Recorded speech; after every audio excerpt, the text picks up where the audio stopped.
বসে বসে টিভিতে সংবাদ দেখছি আর হাসতেছি, কারণ সংবাদে দেখাচ্ছে বাংলাদেশের মাফিয়া কিং হঠাৎ করে উধাও হয়ে গেছে। হঠাৎ আম্মু জিজ্ঞেস করলো, কি রে নীরব, তুই হাসছিস কেন? না, এমনি হাসতেছিলাম। আর এখন নাস্তা দাও, ক্ষুধা লাগছে। বোন নাস্তা করেছে? না, এখনো করে নাই। আচ্ছা, তুমি নাস্তা দাও, আমি বোনকে ডেকে নিয়ে আসি। আমি বোনের রুমে গেলাম, গিয়ে দেখি শুয়ে আছে। তখন আমি বললাম, ওই পেতনি, আই খাবার খেয়ে যা। কি বললি তুই? আজকে তোর মাথার সব চুল ছিঁড়ে দিব। কুত্তা, আমাকে পেতনি বলা? ছুটাচ্ছি তারা। পেতনিকে পেতনি বলবো না তো পরি বলবো? যত সব পাগলি। এবার কিন্তু রেগে যাচ্ছি। তুই ওখানে দাঁড়া, এক পাও নড়বি না। আজকে তোকে মেরে তোর সব হাড্ডি গুড্ডি তেরা বেড়া করে দিব। তো আমি কি মার খাওয়ার জন্য বসে থাকবো নাকি? পেতনির নানি বলেই দিলাম দৌড়। বোনও আমার পিছে দৌড়াচ্ছে। আমি গিয়ে সোজা আম্মুর পেছনে লুকালাম।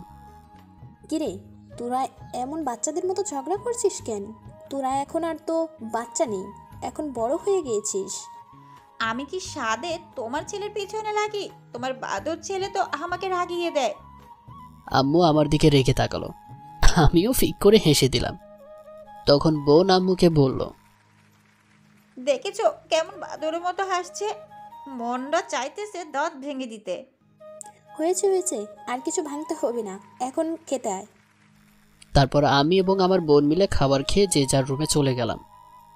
ও সরি, আমি তো আমার পরিচয় দিতে ভুলে গেছি, এখন দিয়ে দেই। আমার নাম নীরব আহমেদ। আমি হলাম বাংলাদেশের মাফিয়া কিং। কিন্তু আমার আব্বু আম্মু বোন কেউই জানে না আমি সেই মাফিয়া কিং। আমার ছোট একটাই বোন, যার সাথে একটু আগে ঝগড়া করলাম। আমি আমার বোনকে অনেক ভালোবাসি, আমার বোনও আমাকে অনেক ভালোবাসে। আমার বাবা ছোটোখাটো ব্যবসা করে। গল্প শোনেন, বাকিটা জেনে যাবেন। আমি রুমে বসে বসে মোবাইল টিপছি, তখন হঠাৎ ফোনটা বেজে উঠল। আমি ফোন রিসিভ করতেই, আসসালামু আলাইকুম ভাই, কেমন আছেন? আমরা ভালো নেই। আপনি যাওয়ার পর থেকে এখানে সন্ত্রাস বেড়ে চলছে। জাহিদের লোক আমাদের লোকগুলোকে মেরে ফেলছে। আমি ভালো আছি, কিছুদিন অপেক্ষা কর, সময় আসুক আমি আবার চলে আসবো তোদের মাঝে। ভাই, একটু তাড়াতাড়ি আসো। কবে আসবে? চিন্তা করিস না, সময় হলে আমি আবার ফিরে আসব। আর ওই জাহিদকে তার শাস্তি দিব। টাকা লাগলে বলবি, আমায় পাঠিয়ে দিব। আচ্ছা ভাই, তাহলে এখন রাখি। ফোন কেটে দেওয়ার পর আমি বাড়ির বাইরে যাওয়ার জন্য রেডি হলাম এবং ড্রয়িং রুমে এসে দেখি বোন টিভি দেখছে।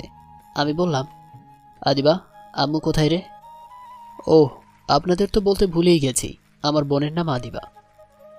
আম্মু তো রান্নাঘরে, কিন্তু কেন? আমি একটু বাইরে যাব তাই। বাহিরে যাবি ভালো কথা, আসার সময় আমার জন্য ফুচকা নিয়ে আনবি, না হলে তোকে বাড়িতে ঢুকতে দিব না। সকালে কে যেন আমার দাঁত ভাঙতে চেয়েছিল। তখন তো আমি মজা করছিলাম। আমি আমার কিউট ভাইটার দাঁত ভাঙতে পারি বল? হয়েছে হয়েছে, আর মিথ্যা কথা বলা লাগবে না। যা, আসার সময় 20 টাকার ফুচকা নিয়ে আসবনি। এ মাত্র 20 টাকা। খেলে খাবি, না খেলে নাই। তখন বোনটা আমায় বলল, না থাক, নাই মামার থেকে কানা মামা অনেক ভালো, ঝাল দিয়ে আনবি। আচ্ছা, এখন বাইরে যাচ্ছি, আম্মুকে বলিস। এটা বলে আমি বাড়ির বাইরে এসে সাব্বিরকে ফোন দিলাম। আর হ্যাঁ, সাব্বির হলো আমার কলিজার টুকরা বন্ধু। হ্যালো সাব্বির, কই তুই? চল আজকে আমরা একটু আড্ডা দেই, অনেক দিন ধরে আড্ডা দেওয়া হয় না। আচ্ছা বলো, কোথায় আসবো? নদীর পাড়ে চলে আয়, ঠান্ডা আবহাওয়া, বেশ ভালো জায়গা, ফ্রেশ মাইন্ডে কথা বলা যাবে, কি বলিস? ঠিক বলেছিস। আচ্ছা, কয়টায় আসবো? এখন তো 4টা বাজে, তুই এখনই চলে আয়। আচ্ছা, আমি এখনই আসতেছি। আচ্ছা, সাবধানে আসিস, বলে ফোন কেটে দিলাম। আমি নদীর পাড়ে যাওয়ার জন্য একটা রিক্সা খুঁজতেছিলাম, কিন্তু পোড়া কপাল, তাই রিক্সা পাইলাম না। তাই হেঁটে হেঁটে যাচ্ছি, হঠাৎ চোখে পড়লো কিছু লোক একটা বৃদ্ধ লোককে ঘিরে রেখেছে। আমি তাদের সামনে গিয়ে বৃদ্ধ লোকটাকে বললাম, চাচা, এরা আপনাকে এভাবে ঘিরে রেখেছে কেন? দেখো না বাবা, কে যেন আমাকে মারার জন্য এদের পাঠিয়েছে। ছুরি দেখিয়ে তখন ওদের মধ্যে প্রথম একটা মোটা লোক বলল, এই যে ছেলে, ভালো চাও তো এখান থেকে কেটে পড়ো, না হলে এই যে হাতে ছুরি দেখেছিস, এটা দিয়ে একেবারে গলা নামিয়ে দেব। আমি তো হা হা করে হাসতে শুরু করলাম। কি রে, তুই কি পাগল হয়ে গেলি? বাচ্চাদের হাতে ছুরি থাকতে নেই। কি বললি তুই? এখনই দেখাচ্ছি বাচ্চারা কি করতে পারে।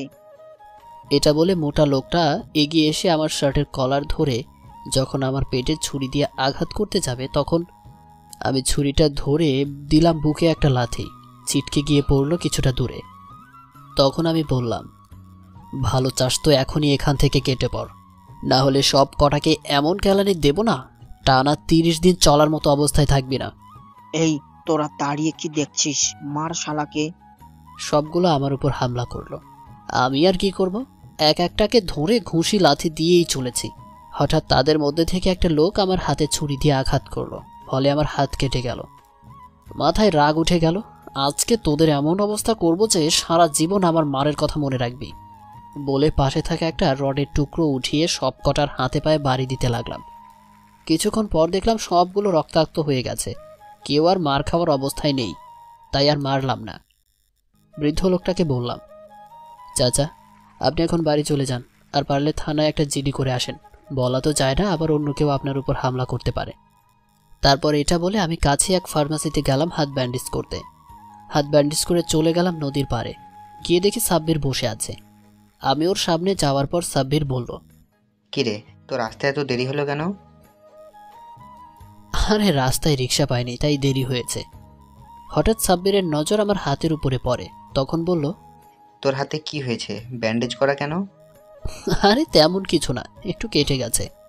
শালা, হাত কেটে গেছে আর বলছিস তেমন কিছু না? আচ্ছা এখন রাগ দেখাতে হবে না, এখন বল তোর গার্লফ্রেন্ডের কি খবর? আর খবর একটা প্যারার বস্তা, শুধু প্যারা দিতেই থাকে। চল আজকে বিরিয়ানি খেয়ে আসি, অনেকদিন ধরে খাওয়া হয় না।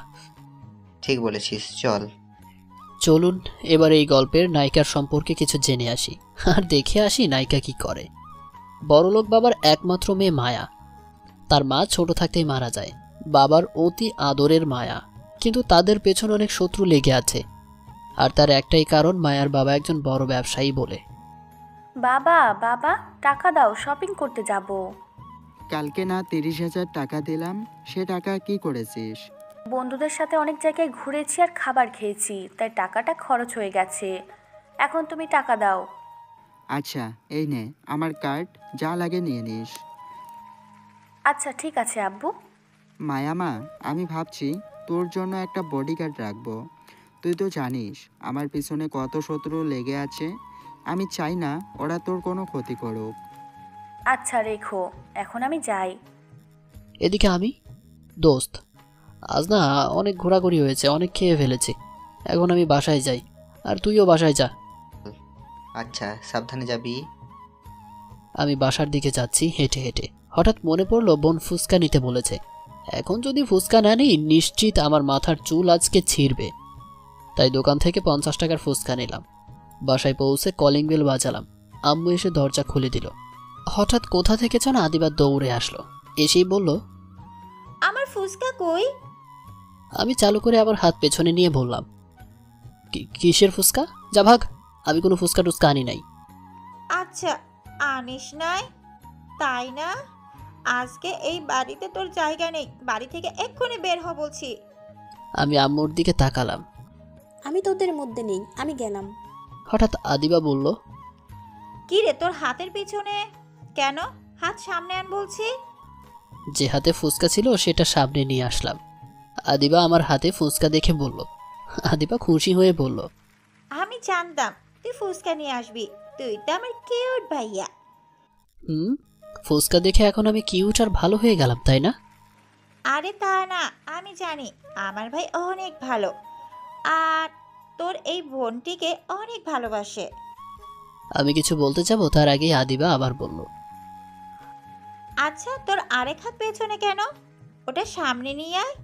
আরে আর কিছু নিয়ে আসিনি, এখন আমাকে যেতে দে, আমি রুমে যাব। আমি বলেছি তুই কিছু নিয়ে এসেছিস, তোর হাত দেখাতে বলছি, হাত দেখাবি না? ব্যাস। কি আর করার, হাত সামনে নিয়ে আসলাম। আমার হাত ব্যান্ডেজ করা দেখে আদিবা অস্থির হয়ে বলল, ভাই তোর হাতে কি হয়েছে? হাত ব্যান্ডেজ করা কেন? আম্মু আম্মু, এখনই তাড়াতাড়ি আসো। পুরাই কান্না করে দিছে বোন। কান্না করে আম্মুকে ডাকছে। আম্মু ছুটে আসলো আর বলল, কি হয়েছে, তুই কান্না করছিস কেন? আদিবা কান্না করে বলল, আম্মু আম্মু, এখানে আসো তাড়াতাড়ি। দেখো না, ভাইয়ার হাতে ব্যান্ডেজ করা। তোমার ছেলেকে বলে দাও আজকের পর থেকে আর বাইরে যাওয়া নিষেধ। তোর হাতে ব্যান্ডেজ কেন? আম্মু, সাব্বিরের সাথে কথা বলছিলাম আর ছুরি দিয়ে ফল কেটে খাচ্ছিলাম, তখন হাত কেটে গেছে। আমি জানি বোন আমাকে অনেক ভালোবাসে, তাই কান্না করে দিয়েছে। তাও জিজ্ঞেস করলাম, হাত আমার কেটেছে, কিন্তু তুই কেন কান্না করছিস? আদিবা প্রচণ্ড রেগে বলল, কুত্তা, তোর মাথা ফাটাবো হারামি। তোর ছুরি দিয়ে ফল খাটা খাওয়াচ্ছি। তখন আমি আম্মুকে জিজ্ঞেস করলাম, আচ্ছা আম্মু, আমি বড় না আমার বোন বড়? মাঝে মাঝে মনে হয় বোন বড়, আমাকে যেভাবে শাসন করে। আম্মু কিছু বলছে না। তখন বোন বলল, আমি তোর বড়, যা তোর রুমে যা, আমি খাবার নিয়ে আসছি। আমি আমার রুমে চলে আসলাম। এদিকে মায়ার আব্বু অফিসে গিয়ে মায়ার আব্বু তার সকল স্টাফদের বলল, আমাদের যে করে হোক এই প্রজেক্টটা আমাদের পেতেই হবে। সো আপনারা একটু মনোযোগ দিয়ে কাজ করবেন। স্যার, আমরা আমাদের বেস্টটা দিয়ে কাজ করব, আপনি নিশ্চিন্ত থাকতে পারেন। আপনাদের থেকে এটাই আশা করছি। এখন আপনারা যার কাজ করেন, আমি এখন আসি বলে। মায়ার আব্বু বাড়ি যাওয়ার উদ্দেশ্যে রওনা দিল। হঠাৎ মায়ার আব্বুর ফোন বেজে উঠল, আর ফোনের ওপাশ থেকে বলল, আমি রাকিব চৌধুরী বলছি, তুমি এই প্রজেক্ট থেকে সরে যাও, নয়তো ভালো হবে না বলছি। আমি সরব, আমি দেখব তুই কি করতে পারিস। কাজটা তুই ভালো করলি না। মায়ার আব্বুর ফোন রেখে তার বন্ধুকে ফোন দিল আর বলল, দোস্ত, তোর চেনা জানা কোনো ছেলে আছে যে ভালো ফাইট করতে পারে? মায়ার আব্বুর বন্ধুর নাম হাসান শেখ। তখন সে বলল, হ্যাঁ আছে তো, আজকে সকালেই আমাকে একটা ছেলে বাঁচিয়েছে। একাই 10 জনকে মেরে রক্তাক্ত করে দিয়েছে। ছেলেটাকে আসতে বল, একেই আমার মেয়ের বডিগার্ড রাখতে হবে। ছেলেটার নাম্বার আমি তখন চেয়ে রেখেছিলাম, যদি কখনো কাজে আসে। কিন্তু আমি এটা বলতে পারছি না ছেলেটা রাজি হবে কি না। সেটা আমি দেখে নিব, তুই শুধু ছেলেটার নাম্বার দে। আচ্ছা, এই নে তাহলে নাম্বার 01300752। এবার তুই ছেলেটার সাথে কন্টাক্ট করে কথা বলে নে। আচ্ছা। এই বলে মায়ার আব্বু ফোন রেখে দিল। আর হ্যাঁ, মায়ার আব্বুর নাম হচ্ছে মাহমুদ আহমেদ। এদিকে আমি শুয়ে শুয়ে ভাবছি আমাকে কিছু একটা কাজ করতে হবে। আমার পড়ালেখা তো শেষ, আর কতদিন বসে বসে খাবো। এসব যখন চিন্তা করতেছি, তখন হঠাৎ বোন এসে বলল, ভাইয়া ভাইয়া, দরজা খুলো, তোমার জন্য খাবার নিয়ে এসেছি। আমি উঠে দরজা খুলে দিলাম। তখন বোন বলল, তুমি বসো, আমি হাত ধুয়ে তোমাকে খাবার খাওয়াই দিচ্ছি। আমি চুপচাপ বসে রইলাম।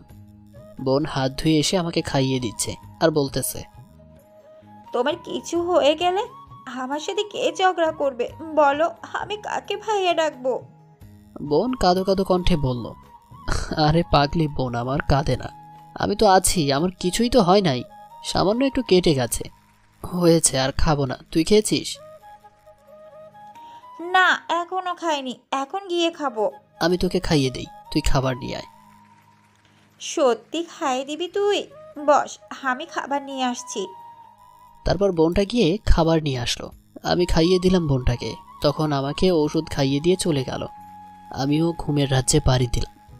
এদিকে মায়ার আব্বু বাসায় এসে মায়াকে ডাকতে লাগলো আর বলল, মায়ামা, তুই কোথায়? তখন মায়া সিঁড়ি দিয়ে নামতে নামতে বলল, আব্বু, তুমি আমাকে ডাকছিলে? মায়ামা, আমি চাই তুমি আর একা কোথাও যাবে না। আমি কালকে তোমার জন্য একজনকে রাখবো, যে সব সময় তোমাকে সেভ করবে। আচ্ছা আব্বু, আমি তোমার সব কথা শুনবো, কোথাও একা যাব না। তুই আমার একমাত্র মেয়ে, তাই তোকে নিয়ে আমার অনেক ভয় হয়। আরে আব্বু, এসব কথা বাদ দাও, এখন চলো আমরা ডিনার করে নিই। আচ্ছা চল। মায়া বড়লোক হলেও তার মধ্যে কোনো অহংকার নেই।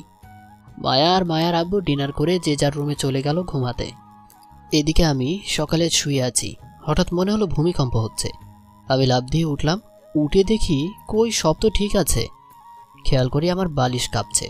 বালিশের নিচে হাত দিয়ে দেখি আমার ফোন বাজছে। ভাইব্রেশন মোড করা তো তাই কাঁপতেছিল। আমি ফোন হাতে নিয়ে দেখে অপরিচিত নাম্বার, তাই রিসিভ করলাম না। আবার শুয়ে থাকলাম। কিছুক্ষণ পর দেখে আবার ফোন বাজতেছে। তখন দেখি আগের নাম্বার থেকে ফোন এসেছে। এবার রিসিভ করলাম। আসসালামু আলাইকুম, কে বলছেন? ওয়ালাইকুম আসসালাম, আমি রাশেদ মাহমুদ বলছি। তুমি কি কালকে কোনো লোককে বাঁচিয়েছিলে? রাস্তায় একজন বয়স্ক ব্যক্তিকে কিছু ছেলে আটকে রেখেছিল যখন। জি হ্যাঁ, আমি একজন বয়স্ক লোককে বাঁচিয়েছিলাম। কেন বলেন তো? তুমি কি আমার সাথে একটু দেখা করতে পারবে? তোমার সাথে একটু সরাসরি কথা বলতাম। প্লিজ আমার অনুরোধটা রাখো। আচ্ছা, আপনার ঠিকানাটা বলেন, কোথায় দেখা করব? আমি তোমার নম্বরে টেক্সট করে দিচ্ছি, তুমি আমার বাড়িতে চলে এসো। আমি আজকে বাড়িতেই থাকবো। আচ্ছা, আমি তাহলে নাস্তা করেই বের হচ্ছি। আচ্ছা, তুমি এসো, আমি তোমার অপেক্ষায় রইলাম। এটা বলে ফোন কেটে দিল। আমি উঠে ফ্রেশ হয়ে নিচে গেলাম। তখন আম্মু বলল, কিরে, তোর ঘুম হয়েছে? তুই আজ এত চালু উঠলি, ব্যাপারটা কি? কেন, আমি কি চালু করে উঠতে পারি না? আমি কি সেটা বলেছি তুই উঠতে পারিস না? তবে তো কোনোদিন এত সকালে নাস্তার টেবিলে দেখি নাই, তাই বললাম। আমি কিছু বলতে যাব, তখন আদিবা এসে বলল, ভাইয়া, আমি কি জেগে আছি না ঘুমিয়ে আছি? তুমি এত সকালে, তাও আবার নাস্তার টেবিলে? যা, ভালো হয়েছে, আজকে একসাথে নাস্তা করব। তোর হাতের ব্যথা কমেছে? হ্যাঁ, আমার মাথা ব্যথা কমেছে। এখন কথা না বলে নাস্তা দে, আমার ক্ষুধা লাগছে। আচ্ছা, তুমি বসো, আমি নাস্তা দিচ্ছি। আমিও নাস্তা করতে টেবিলে বসে পড়লাম। তখন আব্বু এসে বলল, বাবা, তোর কি কিছু হয়েছে? তুই এত সকালে নাস্তা করছিস বাবা, তুমিও এই কথা বললে? কেন? আমি আবার কি বললাম? তোকে তো আমি এত সকালে নাস্তা তো দূরে থাক, ঘুম থেকে উঠতেই দেখি নাই, তাই বললাম আর কি। তখন আম্মু এসে আব্বুকে উদ্দেশ্য করে বলল, এসে গেছো তুমি, ভালোই করেছো। এখন বসো, নাস্তা করে নাও। তারপর বোন, আমি, আব্বু, আম্মু আমরা সকলে মিলে নাস্তা করতে বসে পড়লাম। এদিকে জাহিদের লোক বলল, বস, মাফিয়া কিন্তু এখন আর নেই। এখন আমরা ড্রাগস আর মেয়ে পাচার করতে পারবো। এতদিন ওই শালার জন্য কিছু করতে পারি নাই। বলেছিস আর জন্য আমার কোটি টাকা লোকসান হয়েছে। এখন আর চিন্তা নেই, এখন আমরা আমাদের কাজ শান্তিমতো করতে পারবো। জি বস। আচ্ছা শোন, যেখান থেকে পারিস 50টা মেয়ে ধরে নিয়ে আয়। মেয়েগুলো 5 দিনের মধ্যে আমার চাই, তাদেরকে পাকিস্তান পাচার করতে হবে। বস, আপনি চিন্তা করবেন না, আমি এই দিকটা সামলে নিব। আমি 50টা মেয়ে নিয়ে আসার ব্যবস্থা করছি। এদিকে মায়ার আব্বু মায়াকে ডাকতে লাগলো। কিছুক্ষণ পর মায়া এসে বলল, জি আব্বু, আমাকে কিছু বলবে?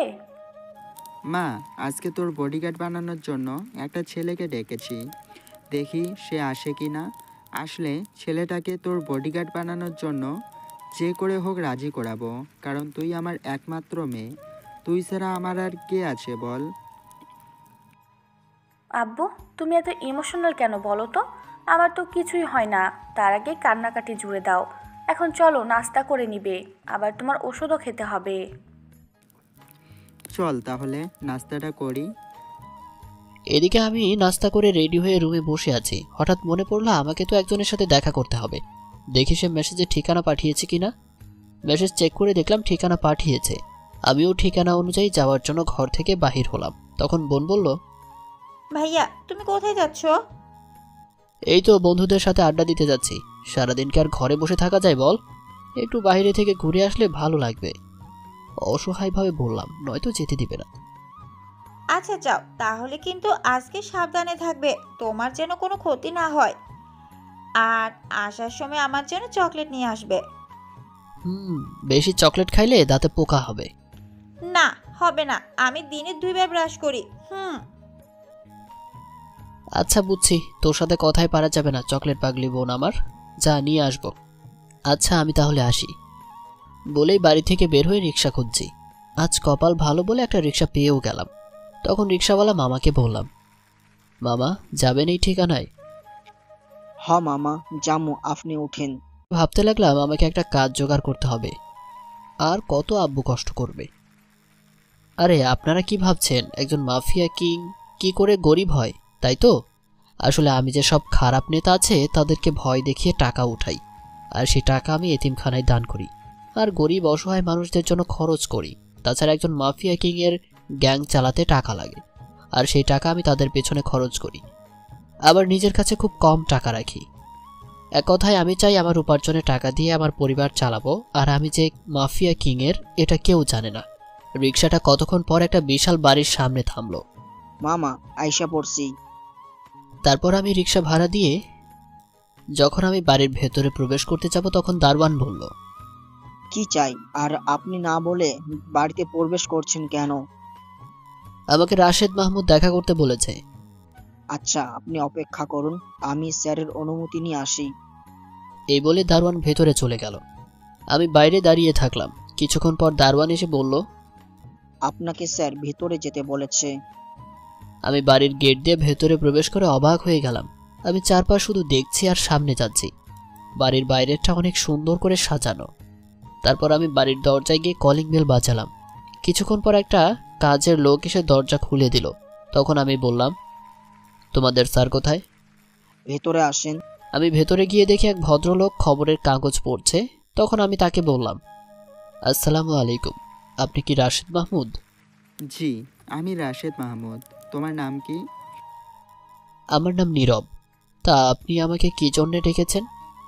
তুমি কালকে কোনো লোককে গুন্ডাদের হাত থেকে বাঁচিয়েছিলে? জি, আমি তাকে বাঁচিয়েছিলাম। এখন বলেন আমাকে কেন ডেকেছেন? তুমি এই সোফায় বসো, আমি বলছি। আমার নাম রাশেদ মাহমুদ। আমি বাংলাদেশের টপ বিজনেসম্যানদের মধ্যে 3য় নম্বরে আছি। আর ব্যবসার কারণে আমার অনেক শত্রু হয়ে গেছে। তারা সবসময় আমার ক্ষতি করার আশায় থাকে। আমি বুড়ো হয়ে গেছি। আমি বাঁচলাম কি মরলাম তাতে আমার কিছু যায় আসে না। আমার একটা মেয়ে আছে। আমি চাই না তারা আমার মেয়ের কোনো ক্ষতি করুক। আপনি আমাকে এসব বলছেন কেন? আমি চাই তুমি আমার একমাত্র মেয়ের বডিগার্ড হয়ে থাকো। প্লিজ বাবা, আমার অনুরোধটা রাখো। আমাকে ভাবার জন্য 2 মিনিট সময় দিন। এখানে ভাবাভাবি আসলো কোথা থেকে? তোমার যত টাকা লাগে আমি দিতে রাজি। আমি কিছুক্ষণ ভেবে দেখলাম এমনিতেও আমি একটা কাজ খুঁজছিলাম, তার চেয়ে ভালো রাজি হয়ে যাই। একজনের উপকারও করা হবে, আবার আমার কাজও করা হবে। আমি রাজি। বলেন আমাকে কবে থেকে কাজ করতে হবে? তোমাকে আমাদের বাড়িতে থেকে কাজ করতে হবে। আমার মেয়ে যেখানে যাবে তুমি তার সাথে যাবে, তাকে প্রোটেকশন দেবে। আচ্ছা, তাহলে তো আমাকে এখানে আমার জিনিসপত্র আনতে হবে। তুমি শুধু তোমার পোশাক নিয়ে আসো, আর কিছু আনার দরকার নেই। তোমার রুমে সব পাবে। এখন তুমি আমার মেয়ের সাথে পরিচিত হয়ে নাও। মায়ামা একটু নিচে আসো তো। কি হয়েছে আব্বু, আমাকে ডেকেছো কেন? মায়া নিচে নেমে তার আব্বুকে বলল। আমি একবার মায়া ম্যামের দিকে তাকিয়ে চোখ সরিয়ে নিলাম, কারণ ম্যাম অনেক সুন্দর। ক্রাশ নামক বাস খাওয়ার ভয়ে চোখ সরিয়ে নিলাম। মায়ামা, আজ থেকে এই ছেলেটা তোর বডিগার্ড। তুই যেখানে যাবি একে সাথে করে নিয়ে যাবি, কেমন? হঠাৎ ম্যাম আমার দিকে তাকালো আর হাঁ করে তাকিয়ে আছে, চোখের পলক ফেলছে না। ইস, কত কিউট একটা ছেলে, আর এই ছেলেটা হবে আমার বডিগার্ড। এ তো মেঘনা চাইতেই জল। মায়া ম্যাম মনে মনে বলল, তোমরা কথা বলো, আমি একটু আমার রুমে যাই। এই বলে চলে গেল। হঠাৎ মায়া ম্যামের দিকে তাকিয়ে দেখি আমার দিকে হাঁ করে তাকিয়েছে। তখন আমি বললাম, আসসালামু আলাইকুম ম্যাম, আপনি কেমন আছেন? ওয়ালাইকুম আসসালাম, আমি ভালো আছি। তুমি কেমন আছো? আর হ্যাঁ, আমাকে আপনি করে বলবে না, তুমি করে বলবে, মনে থাকে যেন। তুমি তো প্রথম দেখায় আমার মন চুরি করে নিলে। মায়া মনে মনে বলল। মায়া ম্যাম এক ধ্যানে আমার দিকে তাকিয়ে আছে। আমার কেমন যেন অস্বস্তি লাগছে, তাই আমি বললাম, ম্যাম এমন হাঁ করে কি দেখেন? তুমি কত কিউট। কি? এই না কিছু না। আর এই তোমাকে না বললাম আমাকে ম্যাম বলবে না, আমার নাম ধরে ডাকবে, মনে থাকে যেন। এটা কি করে হয়? তোমার কাছে আপনি ডাক শুনলে কেমন যেন বুড়ি বুড়ি মনে হয়। শুধু আমার নাম ধরে ডাকবে। আচ্ছা, নাম ধরেই ডাকবো। এখন আমি বাসায় যাই, আমাকে তো আবার জামা কাপড় আনতে হবে। হ্যাঁ, চালু যাও, আর চালু করে আসবে অনেক। এখানে এত খুশি হওয়ার কি আছে? সময় হলে ঠিকই বুঝবে। এখন তুমি কিছু খেয়ে তারপর যাবে। আমি তো খেয়ে এসেছি। আচ্ছা আমি এখন যাই। এই বলে আমি মায়াদের বাসা থেকে বের হয়ে আসলাম। কি সুন্দর মায়া, নামের সাথে চেহারারও বেশ মিল আছে। দূর, আমি এত কেন ভাবছি? উনি কোথায় আর আমি কোথায়, আমাদের মাঝে আকাশ পাতাল ব্যবধান। সো এইসব চিন্তা করা দূর করতে হবে। ওদিকে মায়া ভাবছে, ইস, কত কিউট ছেলেটা, তাকে যে করেই হোক আমার করে নিব। ওর দিকে তাকিয়ে থাকতে মন চাই শুধু। এদিকে আমি বাসায় যাচ্ছি মিষ্টি নিয়ে, কারণ আমার একটা চাকরি হয়ে গেছে। আমি বাসায় এসে কলিং বেল বাজালাম, তখন বোন এসে দরজা খুলে দিল আর বলল, আমার চকলেট কোথায়? দাও দাও, আমার চকলেট দাও। এই কেলো করেছে, আমি যে চকলেট আনতেই ভুলে গেলাম। আল্লাহ, এবারের মতো বাঁচিয়ে নাও, আমি মনে মনে বললাম। কি এত ভাবছো? আমার চকলেট কই? দাও, চকলেট দাও। আমার হাতে মিষ্টি ছিল, তখন আমি বললাম, এই দেখ, তোর জন্য মিষ্টি এনেছি। প্রতিদিন তো চকলেট খাস, আজ না হয় মিষ্টি খা। কিন্তু আমার যে মিষ্টি ভালো লাগে না। তুমি আমার জন্য চকলেট আনো নাই? আমি তো জানতাম না তুই মিষ্টি পছন্দ করিস না। যা, কালকে তোর জন্য বেশি করে চকলেট আনবো। এখন আম্মু কোথায়? আম্মুকে ডাক দে। বলে আমি সোফায় বসে পড়লাম। আদিবা আম্মুকে ডাক দিল, তখন আম্মু এসে বলল, কি হয়েছে, ডাকছিস কেন? আম্মু, আমার চাকরি হয়ে গেছে, এই নাও মিষ্টি। আজকে আমাকে জামা কাপড় গুছিয়ে যেতে হবে অফিসে। অফিস থেকে আমাকে থাকার ব্যবস্থা করে দিচ্ছে, তাই। মিথ্যা বললাম। যদি বলতাম বডিগার্ডের কাজ করব, তাহলে আমাকে জীবনেও কাজ করতে দিবে না। তাই হঠাৎ দেখি বোন মন খারাপ করে উপরে চলে গেল। ভালোই হলো, তোর একটা চাকরির ব্যবস্থা হয়েছে। এই বয়সে তোর আব্বুকে অনেক কষ্ট করতে হয়। এখন থেকে আর করতে হবে না। আচ্ছা আমি উপরে গেলাম। এই বলে আমি আমার রুমে এসে কিছু কাপড় আর জিনিস গুছিয়ে একটা ব্যাগে নিলাম। একটু শুয়ে থাকি, সকালে তো তেমন ঘুম হয় নাই, এই বলে শুয়ে থাকলাম। এদিকে জাহিদের লোক জাহিদের কাছে যাওয়ার পর বলল, কয়টা মেয়ে জোগাড় করলি মনে আছে তো? এই 50টা মেয়ে লাগবে 5 দিনের মধ্যে। একদিন তো চলে গেল। জাহিদের লোক বলল, বস, আজকে মাত্র 8টা জোগাড় করেছি। তাদেরকে ঘুমের ঔষধ ইঞ্জেকশন দিয়ে ঘুম পাড়িয়ে দিয়েছি। মাত্র 8টা জোগাড় করেছিস? আমি যদি 5 দিনের মধ্যে আমার 50টা মেয়ে না পাই, তাহলে তোদেরকে উপরে পাঠিয়ে দিব, মনে থাকে যেন। এদিকে ঘুমিয়ে আছি, হঠাৎ ফোন বেজে উঠল। ফোন রিসিভ করে যা শুনতে পেলাম তার জন্য আমি মোটেও প্রস্তুত ছিলাম না। তাহলে শুনুন কি বলছে ফোনের ওপাশ থেকে। আসসালামু আলাইকুম, কে বলছেন? আমি রাশেদ মাহমুদ বলছি। ফোনের ওপাশ থেকে বলল, ও স্যার আপনি বলেন, তা কি জন্য ফোন দিয়েছেন? আমার মেয়ে তোমাকে দেখার জন্য পাগল হয়ে গিয়েছে। শুধু বলছে তুমি কখন আসবে। জানি না ওর হঠাৎ করে কি হলো। এটা আবার কেমন কথা? মায়া তার আব্বুর থেকে ফোন কেড়ে নিয়ে বলল, এই তুমি আসবে নাকি আমি তোমাদের বাড়িতে যাব তোমাকে আনার জন্য? সেই কখন থেকে তোমার অপেক্ষা করছি, অথচ তুমি আসছো না। তুমি ঠিক আছো তো? ম্যাম আপনার কি হয়েছে? আপনি এইভাবে কথা বলছেন কেন? আর আমি ঘুমিয়েছিলাম, তাই আসতে পারি নাই। আমি কিছুক্ষণ পর চলে আসব। তোমাকে না বললাম আমাকে ম্যাম বলবে না? আরেকবার ম্যাম বললে তোমার খবর আছে।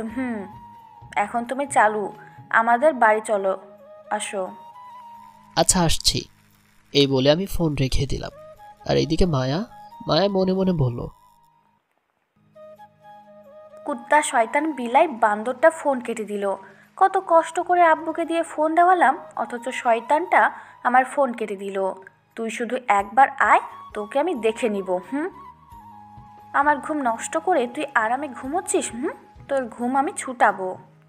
এদিকে আমি আমার রুম থেকে বের হয়ে যখন নিচে নামতে যাব, তখন আমার কানে কারো কান্না করার আওয়াজ আসলো। আমার মনে হচ্ছে কে যেন কান্না করছে, আর আমার মনে হচ্ছে কান্না করার আওয়াজটা আদিবার রুম থেকে আসছে। তাই আমি আদিবার রুমে গেলাম। গিয়ে দেখি আদিবা ফুপিয়ে ফুপিয়ে কান্না করছে। আমি তখন আদিবাকে বললাম, বোন তুই কান্না করছিস কেন? তোকে কেউ কি বকেছে? আমাকে বল, তোর কিছু লাগবে আমাকে বলতে পারিস, আমি এনে দিব। বোন আমার দিকে তাকিয়ে হঠাৎ দৌড়ে এসে আমাকে জড়িয়ে ধরে আরো কান্না শুরু করলো আর বলল, ভাইয়া, তুই এই বাড়ি ছেড়ে চলে গেলে আমার একটুও ভালো লাগবে না। প্লিজ ভাইয়া, তুমি কোথাও যেও না। তোমাকে ছাড়া আমি থাকতে পারবো না ভাইয়া। আদিবা এটা বলছে আর কান্না করছে। দেখ বোন, তুই কান্না করিস না, আমি তো আর বাড়ি ছেড়ে চলে যাচ্ছি না। আমি মাঝে মাঝে আসবো বাড়িতে, আর তোর জন্য অনেক চকলেট নিয়ে আসবো।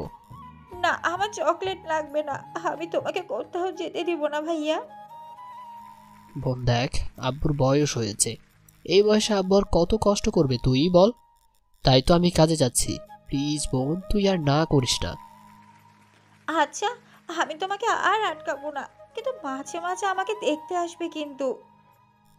আচ্ছা এবার বল, দুপুরে খেয়েছিস নাকি না খেয়েই শুধু কান্না করছিস? চোখ তো একেবারে ফুলিয়ে ফেলেছিস কেঁদে কেঁদে। না ভাইয়া, এখনো কিচ্ছু খাইনি।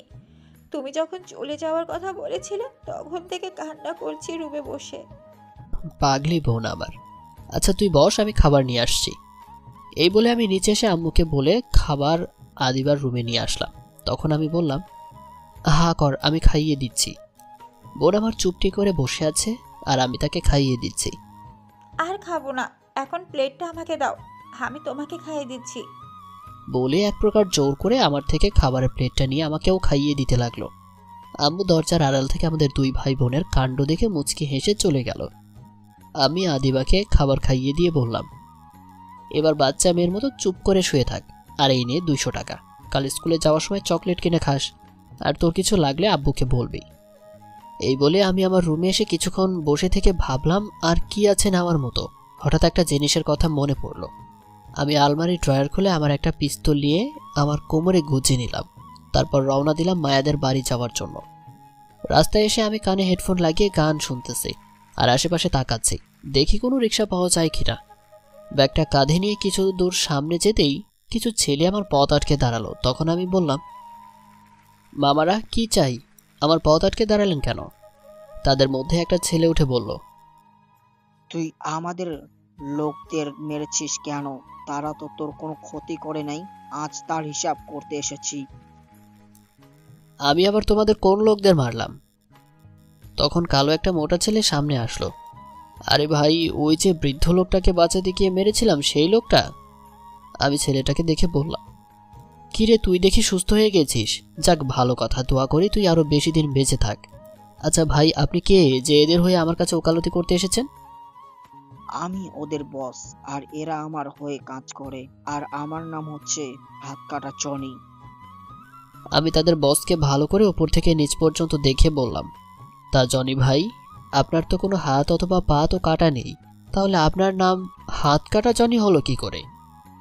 আমি মানুষের হাত কাটি, তাই আমার নাম হাত কাটা জনি। তোর কত সাহস, তুই আমার লোকদের মেরেছিস? আচ্ছা দেখি কি করে আমার হাত কাটিস। তাদের মধ্যে থেকে একটা ছেলে আমার কাছে ছুরি নিয়ে এগিয়ে আসলো। আমি সোজা ছেলেটার দু পায়ের মাঝ বরাবর কিক করলাম। ছেলেটা তার ছুরিটা ধরে মাটিতে কই মাছের মতো লাফালাফি করতে লাগলো। বলি কি মামা, তুমি আসবে নাকি তোমার চামচাদের পাঠাবে? ছেলেগুলোর বসকে উদ্দেশ্য করে বললাম। এটা বলার পর দেখি জনি তার কোমর থেকে পিস্তল বের করলো আমাকে যেই শুট করতে যাবে, আর আমিও গুলি থেকে বাঁচার জন্য সাথে সাথে আমার কোমর থেকে পিস্তলটা বের করে জনির হাতে গুলি করলাম। ফলে জনির পিস্তলটা পড়ে গেল, আর আমি এক এক করে তার সব লোকদের পায়ে গুলি করলাম, কিন্তু কাউকে মেরে ফেলিনি।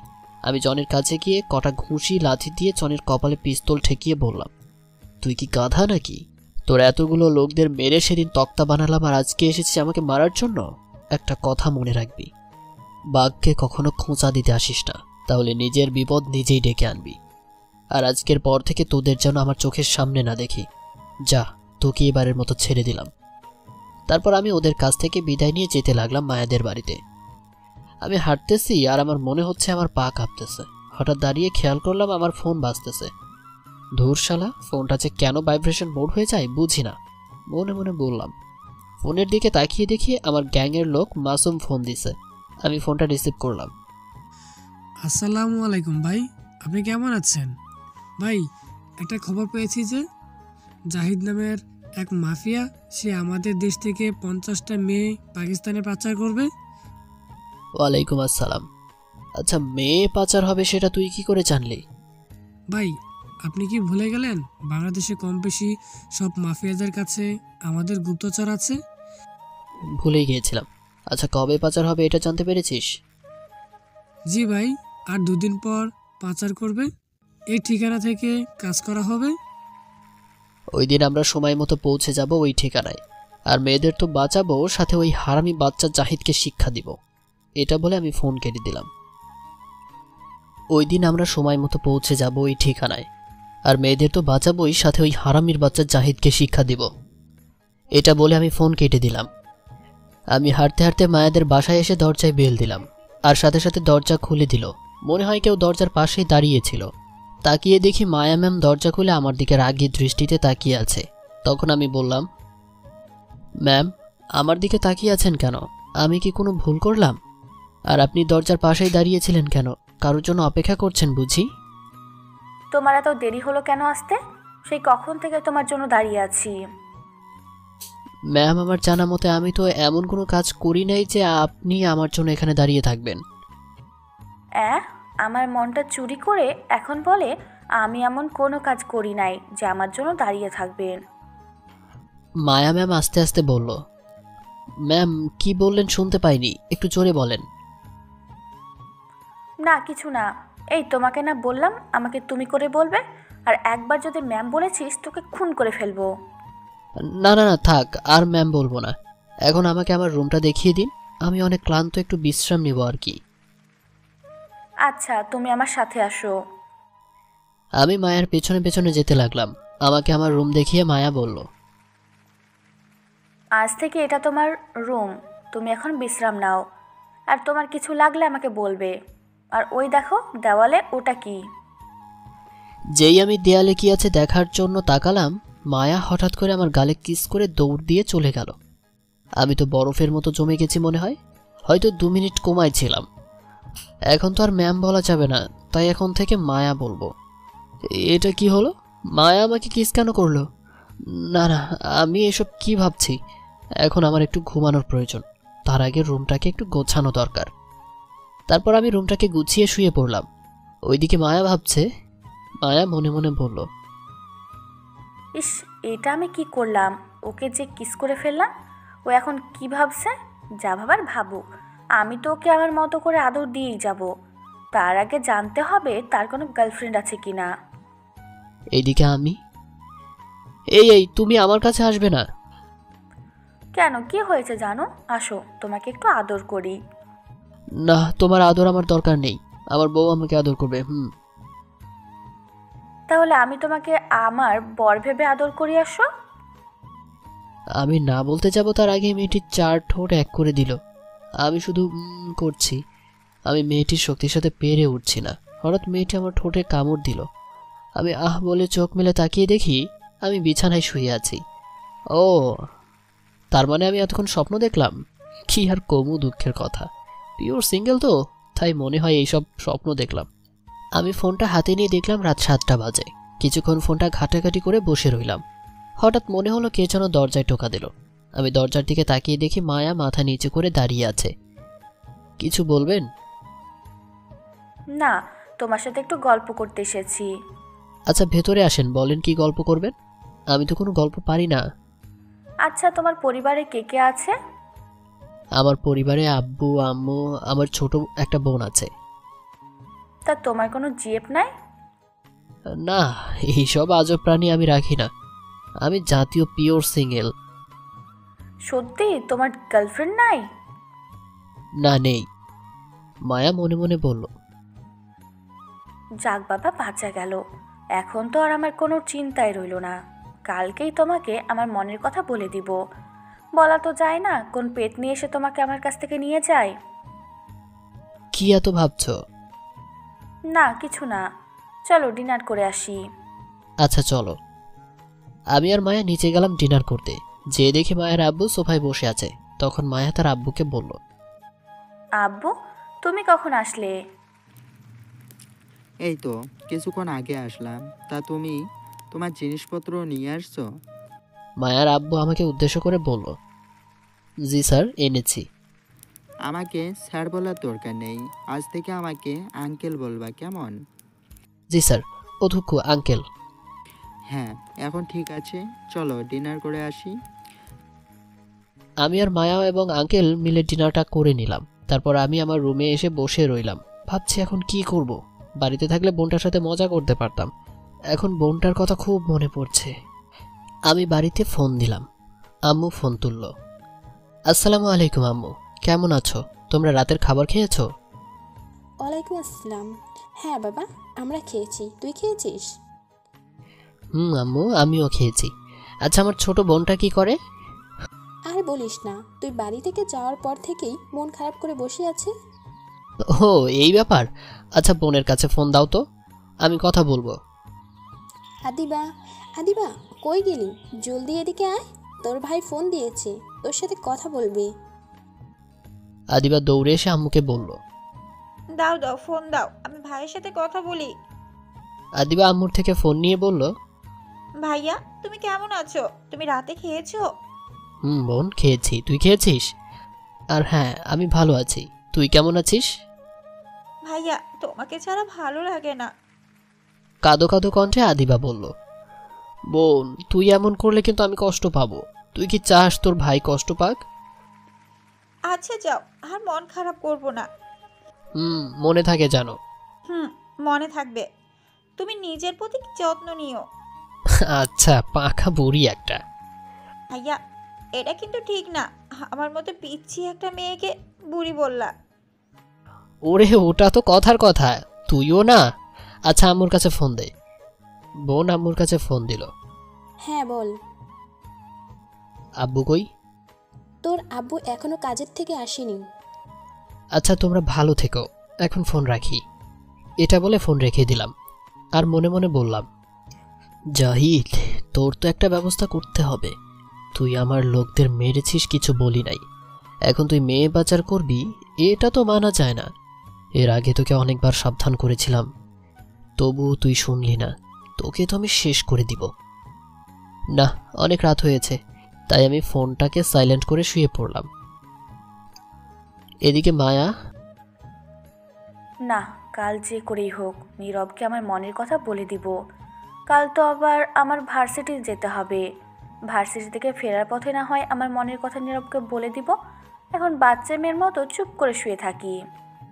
মায়া এইসব কথা মনে মনে বলে ঘুমিয়ে পড়ল। সকালবেলা আমি শুয়ে আছি, কে যেন এসে দরজায় টোকা দিচ্ছে। আমি তো আবার এত সকালে উঠি না, আর আমি ভুলে গিয়েছিলাম যে আমি মায়াদের বাসায় আছি। তাই আমি আমার মতো করে বিছানায় শুয়ে আছি, আর দরজার পাশে মায়া দাঁড়িয়ে আমাকে ডেকেই চলেছে। আমি ঘুমো ঘুমো চোখে উঠে গিয়ে দরজা খুলে দেখি মায়া দরজার পাশে দাঁড়িয়ে আছে, আর আমার দিকে রাগীভাবে তাকিয়ে আছে। তখন আমি বললাম, আমাকে কিছু বলবেন? এতক্ষণ কেউ ঘুমায়? সে কখন থেকে ডেকেই চলেছি। না মানে, আমি স্বপ্নে দেখছিলাম কি কে যেন আমাকে ক্লোরোফিল দিয়ে অজ্ঞান করে দিয়েছে, তাই তো আমি ঘুমিয়েছিলাম। এখন মজা করার সময় না। চালু রেডি হয়ে নিচে আসো, আমাকে আবার ভার্সিটি যেতে হবে। এত সকালে কোনো ভার্সিটি খোলা থাকে? কি এত সকাল? মানে এখন সকাল 9টা বাজে। আরে কুল কুল, আমি এখন রেডি হয়ে আসছি বলে বাথরুমে দিলাম দৌড়। আর মায়া চলে গেল নিচে কাজের লোকদের সাথে খাবার টেবিলে নাস্তা সাজাচ্ছে। আগেই বলেছিলাম মায়া বড়লোক হলেও তার মধ্যে কোনো অহংকার নেই। আমি রেডি হয়ে নিচে এসে মায়াকে বললাম, চলো ভার্সিটিতে যাবে না? আগে নাস্তা করে নাও। ভার্সিটি থেকে আমার কাছে নাস্তা করাটা ইম্পর্টেন্ট বেশি। এখন কোনো কথা না বলে নাস্তার টেবিলে বসো। আমিও মায়ের কথা মতো নাস্তার টেবিলে একটা চেয়ার টেনে বসে পড়লাম। মায়া আমার পাশেই বসলো আর আমার প্লেটে খাবার তুলে দিয়ে নিজেও খাবার নিয়ে খাওয়া শুরু করলো। তখন আমি বললাম, আঙ্কেল কোথায়? তিনি খাবেন না? আব্বু তো অফিসে গেছে, আজকে একটা জরুরি মিটিং আছে, তাই আজকে একটু চালু গেছে। ও আচ্ছা। খাবার সময় বেশি কথা বলতে নেই, এখন চুপ করে খাও। আমি আর মায়া খাবার খাওয়া শেষ করে 5 মিনিট বিশ্রাম নিয়ে রওনা হলাম ভার্সিটির উদ্দেশ্যে। দরজার সামনে এসে মায়া বলল, একটা কথা বলবো। এতক্ষণ এতগুলো কথা বললে, তখন অনুমতি নিয়েছিলে যে এখন নিচ্ছ? আর আমার জানা মতে মালিক কখনো কর্মচারীকে কিছু বলার জন্য কর্মচারীর অনুমতি নেয় না, বরং আদেশ করে। কি বললে তুমি? আমি কি তোমাকে আমার কর্মচারী ভেবেছি? তুমি এই কথাটা বলতে পারলে? আর কখনো এই কথা বলবে না, মনে থাকে যেন। আচ্ছা ঠিক আছে, আর বলবো না। এখন বলো, কি যেন বলবে বলেছিলে? আমি কি এমন বললাম যার জন্য কান্না করা লাগবে? আমার জানা মতে বড়লোকের মেয়েরা অহংকারী হয়, আর এখানে দেখি মায়া তার উল্টো। মায়ার মধ্যে কোনো অহংকার নেই। আমি মনে মনে বললাম, তুমি গাড়ি চালাতে জানো? হ্যাঁ, আমি গাড়ি চালাতে জানি। তাহলে আমার পিছনে পিছনে আসো। আমি মায়ের পেছনে পেছনে যেতে লাগলাম। মায়া আমাকে একটা ব্ল্যাক কালারের গাড়ির সামনে নিয়ে গেল আর বলল, এটা আমার পছন্দের গাড়ি। আমি ছাড়া এই গাড়িটা এখনো কেউ চালায়নি। এখন থেকে এই গাড়িটা তুমি চালাবে, আর আমি যেখানে যাব আমাকে সেখানে নিয়ে যাবে। আচ্ছা। এখন গাড়িতে বসো, আর এই নাও গাড়ির চাবি।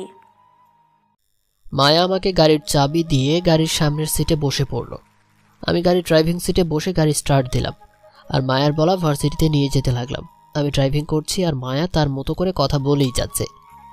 মেয়ে মানুষ এত কথা বলতে পারে, মায়াকে না দেখলে জানতেই পারতাম না। একবার কথা বলা শুরু করলে থামার কোনো নাম নেই।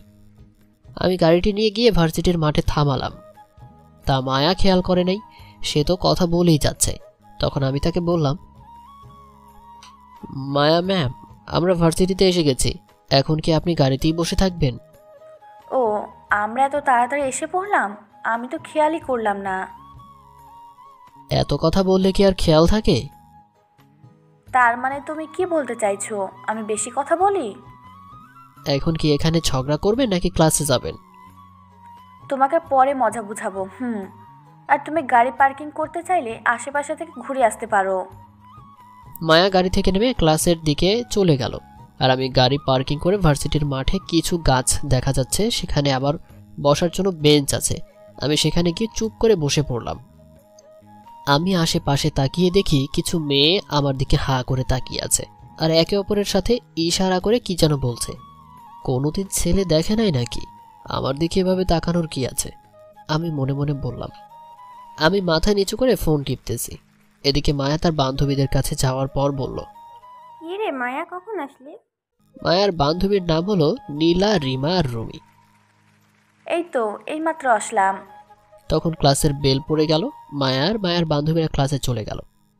একে একে সব ক্লাস শেষ করে মায়া তার বান্ধবীদের সাথে কথা বলতে বলতে ক্লাসরুম থেকে বাহির হতে লাগলো। দোস্ত, আর কতদিন মায়ের পেছনে ঘুরবি? ভার্সিটির বখাটের ছেলে আকাশ, সে মায়াকে পছন্দ করে, আর তার বন্ধু হচ্ছে রনি, রাকিব, হাসান। রনি জিজ্ঞেস করলো আকাশকে, আজকে আবার প্রপোজ করব, যদি রাজি না হয় তাহলে ওর ইজ্জত কেড়ে নেব। তখন তো ওর আমায় বিয়ে করতেই হবে, না হলে সমাজের মুখ দেখাতে পারবে না। আর আমি একটা শর্তে রাজি হব, যদি মায়ার সব সম্পত্তি আমার নামে করে দেয় তো। দোস্ত, তোর মাথায় এত সুন্দর বুদ্ধি আসে কিভাবে? ওই দেখ, মায়া আসছে। হাসান, কিছু গোলাপ ফুল এনে দে তো। মায়া কথা বলতে বলতে ভার্সিটির মাঠে চলে আসলো। তখন নীলা আমাকে দেখিয়ে বলে উঠল, মায়া দেখ, ছেলেটা কত কিউট না? ছেলেটাকে আমি এখনই প্রপোজ করব। এই খবরদার, এই কাজ করিস না। ও তোদের জিজু হয়, বুঝলি? আমি ওকে ভালোবাসি, আর ও আমার সাথে ভার্সিটিতে এসেছে। ওহ, তুই কত লাকি রে, এত কিউট একটা ছেলে পেয়েছিস। এদিকে হাসান কিছু গোলাপ ফুল এনে আকাশের হাতে দিল। আকাশ ফুল নিয়ে সোজা মায়ের সামনে গিয়ে দাঁড়ালো আর বলল, মায়া, আমি তোমাকে ভালোবাসি। তুমি কি তোমার এই হাত ধরে চলার সাথী বানাবে? হাঁটু গেড়ে বসে গোলাপ ফুল এক হাতে মায়ার দিকে বাড়িয়ে দিয়ে বলল, কতবার বলবো আমি তোমাকে ভালোবাসি না? অনেক হয়েছে, আর না। তোকে অনেকদিন প্রপোজ করেছি, আর তুই প্রত্যেকবার আমাকে ফিরিয়ে দিয়েছিস। আজকে তোর সব তেজ চুষে নিব, দেখি তোকে কে বাঁচায়। এই বলে আকাশ মায়ের হাত ধরে টেনে নিয়ে যেতে লাগলো। মায়া ছোটার জন্য চেষ্টা করছে, কিন্তু আকাশের শক্তির সাথে পেরে উঠছে না। আর ভার্সিটির সবাই এই দৃশ্য দেখছে, কেউ এগিয়েও যাচ্ছে না, কারণ আকাশ এই এলাকার এমপির ছেলে। মায়া নীরব বলে জোরে চিৎকার দিল। আমি মাথা উঁচু করে সামনে তাকিয়ে দেখলাম একটা ছেলে মায়াকে টেনে কোথাও নিয়ে যাওয়ার চেষ্টা করছে, আর মানুষ দাঁড়িয়ে দেখছে, কেউ কিছু বলছে না। আমি মায়ার সামনে গিয়ে মায়ার এক হাত টেনে ধরলাম। তখন আকাশ বলল, এই কেরে তুই? ভালো চাস তো এখান থেকে সরে যা, আর ওর হাত ছেড়ে দে। যদি না ছাড়ি তো কি করবি শুনি? আকাশ হঠাৎ করে আমার বুকে লাথি দিয়ে বসলো, ফলে আমি কিছুটা দূরে গিয়ে ছিটকে পড়লাম। আমি মাটি থেকে উঠে আবার গিয়ে মায়ার হাত ধরে বসলাম। এবার আকাশ আমাকে ঘুষি মারতে নিলে আমি তার হাত ধরে বুকে একটা লাথি দেই, ফলে কিছুটা দূরে গিয়ে পড়লো। আর মায়া আকাশের হাত থেকে ছাড়া পেয়ে আমার পেছনে এসে দাঁড়ালো। আমি তখন মায়াকে বললাম, মায়া তুমি এক সাইডে চলে যাও। মায়া এক সাইডে চলে গেল। আকাশকে মারার ফলে তার বন্ধুরা আমার দিকে তেড়ে আসছে। যখন রনি আমার গায়ে হাত তুলবে তখন আমি আমার বাম হাত দিয়ে তার হাত মুচকে ধরি আর ডান হাত দিয়ে তার নাক বরাবর ঘুষি মারি। এক ঘুষিতেই রনির অবস্থা খারাপ। হাসান তো রনির অবস্থা দেখে দৌড়ে পালালো। আকাশ কোথা থেকে যেন একটা কাঠের টুকরো নিয়ে এসে পেছন থেকে আমার শরীরে আঘাত করলো। আমি যেই আবার আঘাত করতে যাবে তখন আমি কাঠের টুকরোটা ধরে ফেলি আর সেটা আকাশের হাত থেকে নিয়ে উড়াধুরা পিটানি শুরু করি, কারণ তখন আমার মাথায় প্রচণ্ড রাগ উঠে গিয়েছিল। মায়া আমার সামনে এসে বলল, নীরব, ওকে ছেড়ে দাও, না হলে যে ও মারা যাবে। আমি আকাশকে ছেড়ে দিয়ে মায়াকে বললাম, তুমি গাড়িতে গিয়ে বসো, আমি আসতেছি। মায়া চলে গেল আমার কথা শুনে। আমি আকাশের কলার ধরে তুলে বললাম, আর কখনো যেন তোকে মায়ের আশেপাশে না দেখি, আর যদি দেখি সেদিন হবে তোর শেষ দিন। আমি পকেট থেকে ফোন বের করে এমপিকে ফোন দিলাম। ফোন রিসিভ করার পর বললাম, এমপি সাহেব, আমি কিংয়ের লোক বলছি, তোর ছেলেকে সাবধান করে দে। আজকের পর থেকে যেন কোনো মেয়েকে ডিস্টার্ব না করে। আজকে শুধু একটু ঔষধ দিলাম, আরেকদিন দেখলে একেবারে জানে মেরে দিব। না না, আমার ছেলেকে মারবেন না, আমি ওকে সাবধান করে দিব। মনে থাকে জানো। এটা বলে ফোন রেখে দিলাম। অন্ধকার দুনিয়ায় সবাই আমাকে এক নামে চেনে, কিং। আমি কিংয়ের লোক বললাম যাতে কেউ না জানে আমি মাফিয়া কিং। আমি গাড়ির সামনে এসে দেখি মায়া গাড়িতে চুপ করে বসে আছে। আমিও গাড়িতে বসে গাড়ি স্টার্ট দিয়ে বাড়িতে চলে আসলাম। মায়া আসার সময় একটা কথাও বলে নাই। মায়া গাড়ি থেকে নেমে আমাকে বলল, হাত মুখ ধুয়ে আসো, দুপুরে খাওয়া লাগবে তো। আমি হ্যাঁ সূচক মাথা নাড়িয়ে ওপরে আমার রুমে চলে আসলাম। আর ফ্রেশ হয়ে নিচে এসে দেখে মায়া নাস্তার টেবিলে চুপ করে বসে আছে। আমাকে দেখে মায়া বলল, আমার পাশের চেয়ারে বসো। আমি মায়ার পাশে বসলাম। মায়া আমাকে খাবার বেড়ে দিয়ে নিজেও নিয়ে খাওয়া শুরু করলো। খাবার খেয়ে আমি সোজা আমার রুমে চলে আসলাম। এসে একটা ঘুম দিব ভাবছিলাম, তখন দেখি মায়া আমার রুমে দরজার সামনে দাঁড়িয়ে আছে। কিছু বলবেন? হ্যাঁ, বলার জন্যই তো এসেছি। তাহলে বলেন, কি বলবেন? না মানে বলছিলাম কি, আমি তোমাকে ভালোবাসি, আমি কি তোমাকে ছাড়া থাকতে পারবো না। বলে দৌড়ে এসে আমাকে জড়িয়ে ধরলো। আমি তো বরফের মতো পুরো জমে গেছি। আমি মায়াকে আমার থেকে ছাড়িয়ে বললাম, দেখো মায়া, এটা তোমার আবেগ আর কিছু না। তুমি আমার জীবনের সাথে জড়ালে কষ্ট ছাড়া আর কিছুই পাবে না। আমি গরিব ঘরের সন্তান আর তুমি বড়লোক বাবার একমাত্র মেয়ে, তাই বলছিলাম আমাকে ভুলে যাও। না, আমি তোমাকে ভুলতে পারবো না। তুমি আমাকে যেখানে রাখবে আমি সেখানেই থাকতে পারবো। আর এটা আমার আবেগ না, আমি যথেষ্ট বড় হয়েছি। আমার কিসে ভালো সেটা আমি বুঝি। এখন তুমি আমাকে ফিরিয়ে দিও না। তুমি কিন্তু এমন করলে আমি এখনই এই বাড়ি থেকে চলে যাব। না, তুমি কোথাও যাবে না, তুমি এখানেই থাকবে। তাহলে আমাকে ভালোবাসার কথা বলতে পারবে না, তাহলেই আমি এখানে থাকব। মায়া আচ্ছা বলে কান্না করতে করতে চলে গেল। আপনারা কি ভাবছেন আমি মায়াকে ভালোবাসি না? আমিও মায়াকে ভালোবাসি, কিন্তু মায়ের সাথে আমার আকাশ পাতাল ব্যবধান। তাছাড়া মায়ের আব্বু কখনো মায়াকে আমার হাতে তুলে দিবে না। আমি বসে বসে যখন ভাবতেছি তখন আমার ফোনটা বেজে উঠল। ফোনের দিকে তাকিয়ে দেখি মাসুম ফোন করেছে। আমি ফোনটা রিসিভ করে বললাম, হ্যাঁ মাসুম, কি বলবি বল। ভাই, আজকে রাত 8টায় জাহিদ এই ঠিকানা থেকে মেয়ে পাচার করবে। আচ্ছা, আমি বিকেলে আমাদের গোডাউনে চলে আসব, সবাইকে বলে দে সবাই যেন উপস্থিত থাকে। আচ্ছা ভাই, আমি এখনই সবাইকে বলে দিচ্ছি। এই বলে ফোন কেটে দিল। আমিও ফোনটাকে বিছানায় রেখে একটা ঘুম দিলাম। আর মায়া রুমে বসে কান্না করছে। আম্মু আম্মু ভাইয়াকে বলো কিছুদিনের জন্য বাড়িতে আসতে। আচ্ছা, বলে দেখবনি, যদি পারে তাহলে একবার যেন বাড়িতে আসে। তার পাগলি বোনটা তার ভাইকে মিস করতেছে। আমি ঘুম থেকে উঠে দেখি 3টা বাজে। আমি ফ্রেশ হয়ে মায়ের রুমের সামনে এসে দরজায় টোকা দিলাম আর বললাম, মায়া, তুমি কি ভেতরে একটু এখানে আসতে পারবে? মায়া আমার সামনে এসে দাঁড়ালো। মায়ার চোখ ফুলে গেছে। ফর্সা মানুষ অতিরিক্ত কান্নার কারণে চোখ ফুলে গেছে। তোমার এই অবস্থা কেন? তুমি তা ভালো করেই জানো।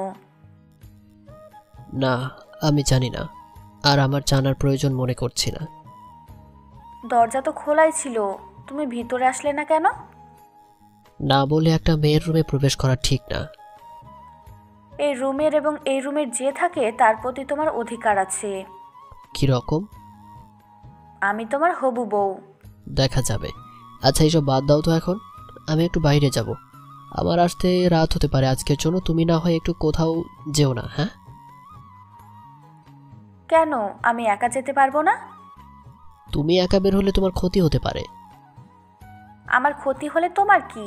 কারণ আমি তোমাকে কি বলো বলো, থেমে গেলে কেন? বলো কি বলতে চেয়েছিলে, প্লিজ বলো। কিছু না, প্লিজ আমার এই একটা কথা রাখো। আমার একটা জরুরি কাজ আছে, আজকের দিনটার জন্য না হয় একটু স্যাক্রিফাইস করো। আমি তোমার জন্য সব কিছু করতে পারি। এটা করলেই হবে, আর কিছু করা লাগবে না। এটা বলে আমি রওনা দিলাম গোডাউনের উদ্দেশ্যে। আমি গোডাউনে 6টা বাজে পৌঁছালাম। আমার সব লোকদের উদ্দেশ্যে বললাম, তোরা তৈরি হয়ে থাক, আজকে রাত 8টায় এই ঠিকানায় গিয়ে কিছু মেয়েদের উদ্ধার করতে হবে। তখন সবাই হ্যাঁ বলল। তখন আমি মাসুমকে বললাম, মাসুম, দেখ তো আমাদের কাছে যথেষ্ট বন্দুক এবং গুলি আছে কিনা। ভাই, আমাদের কাছে সব কিছু আছে। আচ্ছা ঠিক আছে, এখন দেখ তো কয়টা বাজে। ভাই, এখন তো 7টা বাজে। সবাই রেডি হয়ে নে, এখনই আমরা রওনা দিব। আচ্ছা ঠিক আছে ভাই। আমি এবং আমার লোক নিয়ে হাজির হলাম আমার গুপ্তচরের বলা ঠিকানায়। সেখানে যেয়ে দেখে জাহিদ কালো স্যুট পরা দুজন লোকের সাথে কথা বলছে, আর আমরা আড়াল থেকে তা দেখছি। জাহিদের পাশেই মেয়েগুলো দাঁড়িয়ে আছে, তাদের সবার মুখ টেপ দিয়ে আটকানো।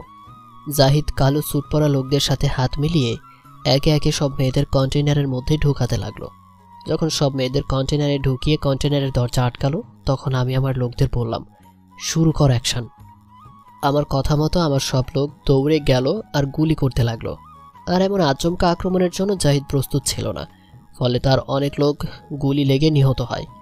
জাহিদ পালানোর চেষ্টা করলো কিন্তু পারল না। তার আগেই আমার লোক তাকে ধরে আমার সামনে নিয়ে আসলো। জাহিদ আমাকে দেখে চমকে উঠল, কাঁপতে শুরু করলো। তখন আমি বললাম, কিরে, কাঁপাকাঁপি শুরু করলি কেন? তোর জ্বালায় কি কিছুদিন শান্তিতেও থাকতে পারবো না? আর তুই আমার লোকদের মেরেছিস কেন বল? জাহিদের কপালে পিস্তল রেখে বললাম, আমি চেয়েছিলাম তোর লোকদের মেরে আমি মাফিয়া কিং হব, তাই তাদের মেরেছিলাম। আর আমি মনে করেছিলাম তুই হয়তো মরে গিয়েছিস। তোকে অনেকবার সাবধান করেছিলাম, এইসব খারাপ কাজ ছেড়ে দে, তুই শুনলি না। এবার উপরে যেয়ে যা মন চাই তাই কর। এই বলে আমি জাহিদের কপালে 3টা বুলেট ভরে দিলাম। আর আমি পুলিশকে ফোন করে বললাম, হ্যালো, আমি কিং বলছি, এই ঠিকানায় চলে আসুন। এখানে একটা কন্টেনারে 50টা মেয়ে আছে, তাদেরকে তাদের ফ্যামিলির কাছে পৌঁছে দিন। আর এখানে যে লাশগুলো আছে তাদেরকে আমি মেরেছি, তারা মেয়েগুলোকে পাচার করতে চেয়েছিল, তাই আশা করছি আর কিছু বলা লাগবে না। এটা বলে ফোন কেটে দিলাম। আর আমার একটা লোককে বললাম, এখানে পুলিশ না আসা পর্যন্ত তুই লুকিয়ে থাকবি, পুলিশ আসলে তুই তোর বাড়ি চলে যাবি। এই বলে আমি সে স্থান ত্যাগ করলাম আমার দল নিয়ে। আর সবাইকে বলে দিলাম যে যার বাড়ি চলে যাও। এদিকে মায়ার আব্বু মায়াকে খাবার খাওয়ার জন্য ডাকতে লাগলো। মায়া মা, কোথায় তুই? আয়, খাবার খেয়ে যা। মায়াকে ডাকতে গিয়ে তার আব্বু চমকে ওঠে, কারণ মায়া কান্না করতে করতে চোখ ফুলিয়ে ফেলেছে। তখন মায়ার আব্বু বলল, মা, তোকে কেউ কিছু বলছে? তুই কি জন্য কান্না করেছিস আমাকে বল। আব্বু, আমি নীরবকে ভালোবাসি, আমি তাকে ছাড়া বাঁচব না, কিন্তু নীরব আমাকে ফিরিয়ে দিচ্ছে কারণ আমি বড়লোক বলে। মায়া তার আব্বুকে জড়িয়ে ধরে কান্না করতে করতে বলল, এই জন্য কান্না করা লাগে পাগলি মেয়ে? আমি আছি তো, আমি তোর সাথে নীরবের বিয়ে দিব। সত্যি বলছো তুমি আব্বু? হ্যাঁ, সত্যি বলছি, তোর খুশিতেই আমার খুশি। তোমাকে কি বলে যে এখন ধন্যবাদ দিব? হয়েছে, থাক। কিন্তু তুই এত তাড়াতাড়ি নীরবকে কি করে ভালোবেসে ফেললি? 2 দিন হলো আসলো। জানি না, প্রথম দেখায় ভালোবেসে ফেলেছি, এখন জলদি বিয়ের আয়োজন করো। তখন মায়ের আব্বু কিছু বলতে যাবে তার আগে মায়া বলল, ঠিক আছে আব্বু, কিন্তু তুমি নীরবের আব্বু আম্মুর সাথে কথা বলে রাখো। আচ্ছা ঠিক আছে। এদিকে আমি সোজা আমার বাসায় চলে আসলাম। আদিবা আমাকে দেখতে পেয়ে দৌড়ে এসে জড়িয়ে ধরলো আর বলল, ভাইয়া তুমি কেমন আছো? ভালো। আবার বোন কেমন আছে? এতক্ষণ ভালো ছিলাম না, এখন তুমি এসে পড়েছো তাই ভালো হয়ে গিয়েছি। তাই নাকি? হুম। আব্বু আম্মু কোথায়? এইমাত্র তারা দুজন গিয়ে শুয়ে পড়েছে। আচ্ছা আমি রুমে গেলাম, অনেক ক্লান্ত লাগছে, একটু ঘুমিয়ে নিলে ঠিক হয়ে যাবে। আচ্ছা ঠিক আছে, যাও কিছু খেয়ে নাও। না, এখন আর কিছু খাবো না। তারপর আমার রুমে এসে ঘুমিয়ে গেলাম। পরের দিন সকালে উঠে দেখি মায়ের আব্বু কল দিয়েছে। ফোন রিসিভ করার পর বলল তাড়াতাড়ি বাসায় আসতে। আমি তাড়াতাড়ি উঠে চলে গেলাম। তখন সময় 7টা বাজতে চলেছে। আমি কোনো মতে ফ্রেশ হয়ে চলে গেলাম। যাওয়ার পর আমি বললাম, কি হয়েছে আঙ্কেল, এত তাড়াতাড়ি আমায় ডাকলেন? একটু আমার সাথে চলো, সমস্যা হয়েছে। কোথায় আঙ্কেল? আসলে আমি একটা 200 কোটি টাকার কাজ পেয়েছি, কিন্তু সেটা দুইজন মিলে আমার থেকে কেড়ে নিতে চাইছে। এখন আজ এমপিকে নিয়ে আমায় ডেকেছে। জানি আমি সেখানে গেলে কিছু একটা হবে আর আমার থেকে এই কাজ কেড়ে নেবে। আমি এই কাজটা করার জন্য ব্যাংক থেকে অনেক টাকার লোন নিয়েছি। এখন এই কাজটা না করতে পারলে লস হবে অনেক। বুঝতে পারছি। আপনি চলেন দেখি কে নেয়। তারপর আঙ্কেলের সাথে চলে গেলাম একটা পুরনো ফ্ল্যাটে। সেখানে যাওয়ার পর দেখলাম এমপির সাথে আরও 3 জন বসে আছে। আমায় এমপি দেখে চিনতে পারছে, কারণ আমি তাকে বলেছি সেদিন আমি কিং। তাই এমপির সাথে সাথে উঠে দাঁড়িয়ে বলল, আরে কিং ভাই, আপনি এখানে? আমায় বলতেন, আমি চলে যেতাম আপনার কাছে। সবাই কিং নামটা শুনে ভয়ে উঠে দাঁড়িয়ে পড়ল। সাথে আঙ্কেলও অবাক হয়ে তাকিয়ে আছে। তখন আমি বললাম, কি হয়েছে, তার কাজটা কে নিতে চাইছিল এখানে? আমি আঙ্কেলকে দেখিয়ে বললাম। তখন এমপি বলল, কেউ না ভাই, ভুল হয়ে গেছে, আর কেউ তার কাজে বাধা দিবে না, আপনি যান। সরি ভাই। মনে থাকে যেন, পরের বারে এমন ভুল যেন না হয়। তারপর আমি আঙ্কেলকে নিয়ে বাসায় চলে আসলাম। তখন আঙ্কেল আমায় বলল, তুমি তাহলে সেই কিং? আঙ্কেল, আমি সেই কিং, কিন্তু আমি ভালো লোকদের কিছু বলি না। যারা খারাপ কাজ করে তাদেরকে আমি শাস্তি দেই। গতকাল হয়তো টিভিতে শুনেছেন 50 জন মেয়েকে উদ্ধার করা হয়েছে। হ্যাঁ শুনেছি। এটা তাহলে তুমি করেছো? এটা আমি করেছি। খুব ভালো কাজ করেছো, খুব খুশি হলাম। আমি কিছু বলতে যাব, তখন মায়া এসে বলল জলদি কলেজে যেতে, লেট হয়ে গেছে। তখন মায়াকে নিয়ে কলেজে চলে আসলাম। আসার পর মায়া ক্লাসে চলে গেল। তখন মায়ার বান্ধবী নীলা আসলো আর বলল, হাই, আমি নীলা, কেমন আছো? ভালো আছি, আপনি? আমিও ভালো আছি। তারপর দুজনে একটু আড্ডা দিতে লাগলাম, হেসে হেসে কথা বলতে লাগলাম। নীলা আজ ক্লাস করেনি। ক্লাসের পুরো সময় আমার সাথে কথা বলছে। মায়া সবগুলো ক্লাস করে বের হয়ে দেখে নীলা আমার সাথে হেসে হেসে কথা বলছে। তখন মায়া প্রচণ্ড রেগে আমার কাছে এসে হাতটি ধরে আর টেনে নিয়ে গিয়ে গাড়িতে উঠালো। আর আজ নিজেই গাড়ি চালাতে লাগলো মায়া। গাড়িতে কোনো কথা বলল না। মায়া বাসায় এসে কোনো কথা বলল না আমার সাথে। তখন আমি আমার রুমে গিয়ে বসে আছি। তখন বোন ফোন করে বলল একটু জলদি আসতে। আমি আঙ্কেলকে বলে চলে গেলাম। বাসায় যাওয়ার পর বলল এমনি ডেকেছে আমার সাথে আড্ডা দিতে। তারপর আমি কিছুক্ষণ আড্ডা দিয়ে আমার রুমে গিয়ে শুয়ে আছি। ঠিক 2 অথবা 3 ঘন্টা পর আম্মু এসে বলল, নীরব, চালু করে উঠে এই পাঞ্জাবিটা পরে নে, আজকে তোর বিয়ে। আমি কথাটা শুনে অবাক হয়ে গেছি। তখন আমি বললাম, আম্মু এসব তুমি কি বলছো? বলা নেই কওয়া নেই, হুট করে বিয়ে, তাও আমি এখনো মেয়েকে দেখিই নাই।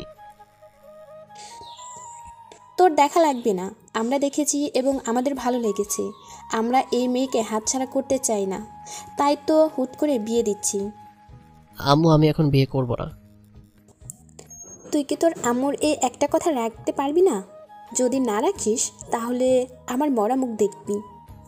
তারপর আর কি, শেষ পর্যন্ত বিয়ের জন্য রাজি হতে হলো।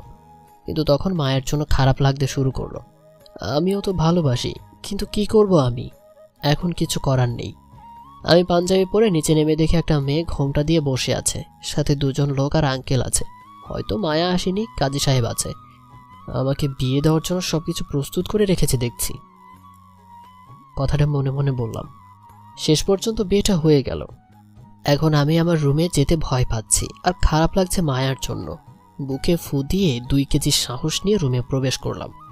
বউ আমাকে সালাম করে খাটে গিয়ে বসে পড়ল। আমি বউয়ের পাশে গিয়ে ঘুমটা তুলে বিশাল বড় একটা ঝটকা খেলাম।